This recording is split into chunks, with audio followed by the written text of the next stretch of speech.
This is Misty Green, and you are listening to the I Lead podcast, a space to engage instructional leaders for excellence, action, and development, where we will reflect, explore, and move ideas into action.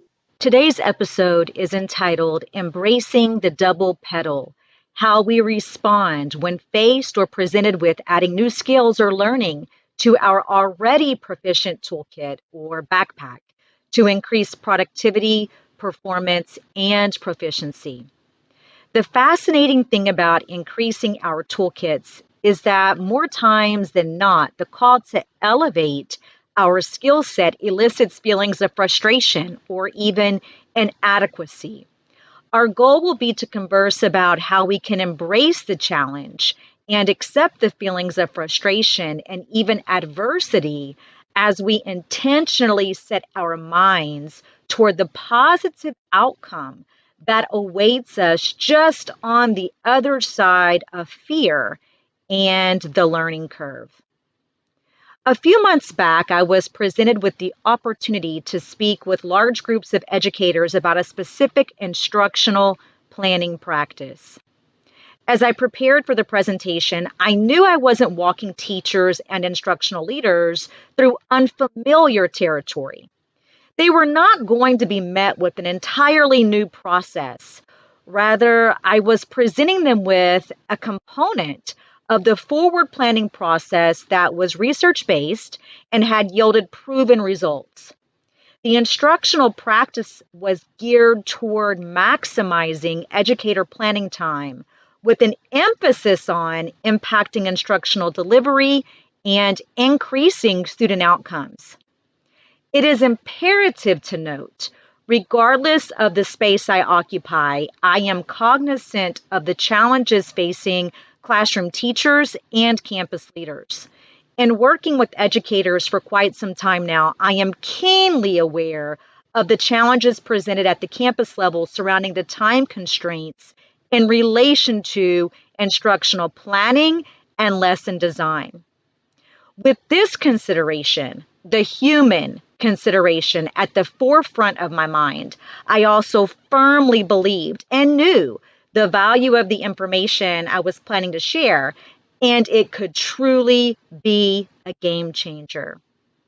It was important that I honored the fear, frustration, and anxiety the participants might be feeling at the beginning of the session. My challenge was to embrace and accept their unspoken but imminent concerns while intentionally moving them toward accepting and harnessing the call to action, which could elevate their planning practices. And it was my sincerest hope they would see the addition or elevation as, yes, a possible challenge, but also as an opportunity.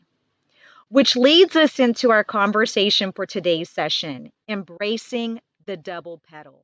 Joining the conversation is my youngest son, Chasen. Chasen, would you like to introduce yourself and share a little bit about who you are with our listeners? Sure. I'm 13 years old and I'm also pretty excited to be able to talk to my mom about one recent experiences, or I guess you could say one of my recent challenges. It's sort of funny to me that my mom chose to share my experience with so many other people, and especially teachers. I had no idea that something like the frustration I had with embracing the double pedal, as my mom calls it, could actually help other people. Chasen, thank you for that introduction. We've both mentioned the double pedal. Many people are not familiar with what the double pedal is. To provide context, it's important to note that you are a drummer. How long have you been taking drum lessons? I would say around 6 years. And during that time, I have had two separate instructors and the chance to be able to play the bongos and the standard drum set. In your time with taking drum lessons, can you recall any moments where the new learning or maybe a specific piece of music challenged you to the point of sheer frustration? Yeah, definitely. I would say there was a more recent time when I spoke with my instructor about a specific song that I could hear drums in the background of. So I went to him and I thought for sure that I could play that without any issue.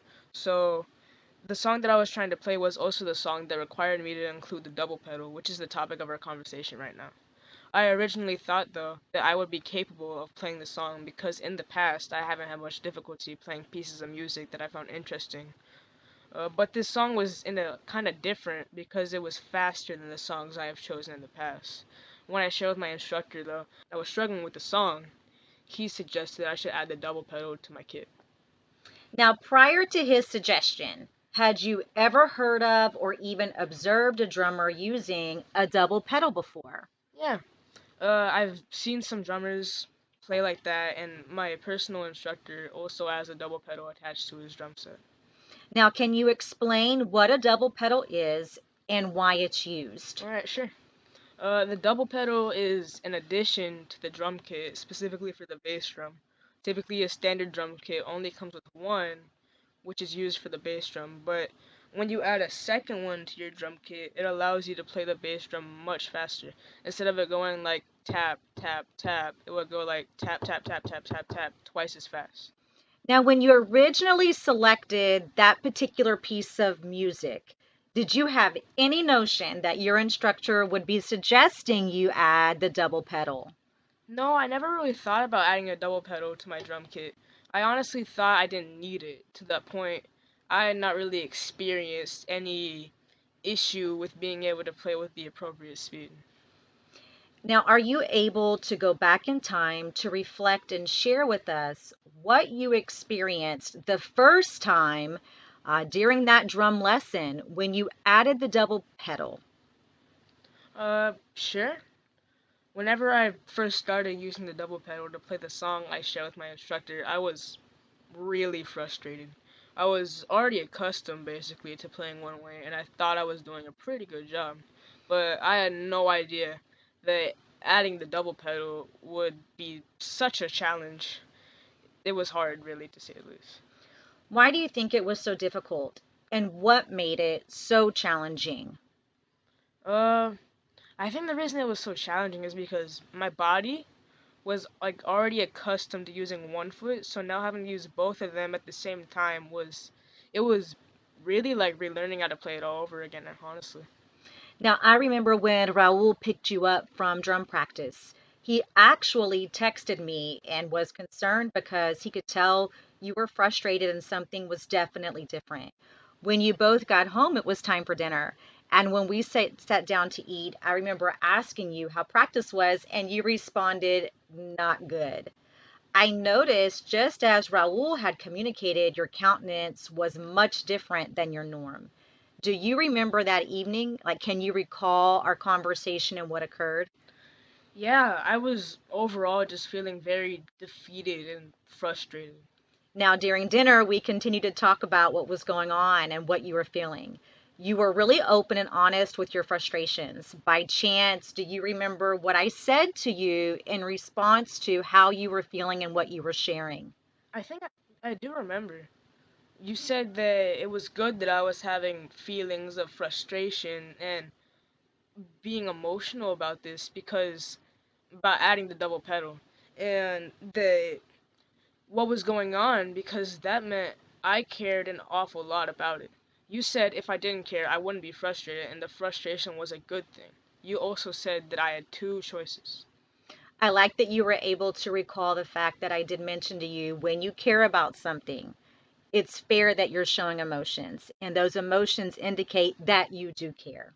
Now, you mentioned that I said, hey, you have two choices. By chance, do you remember what those two choices were? You said that I had the two choices to either quit trying to practice the double pedal or that I could try to figure it out in my head and continue.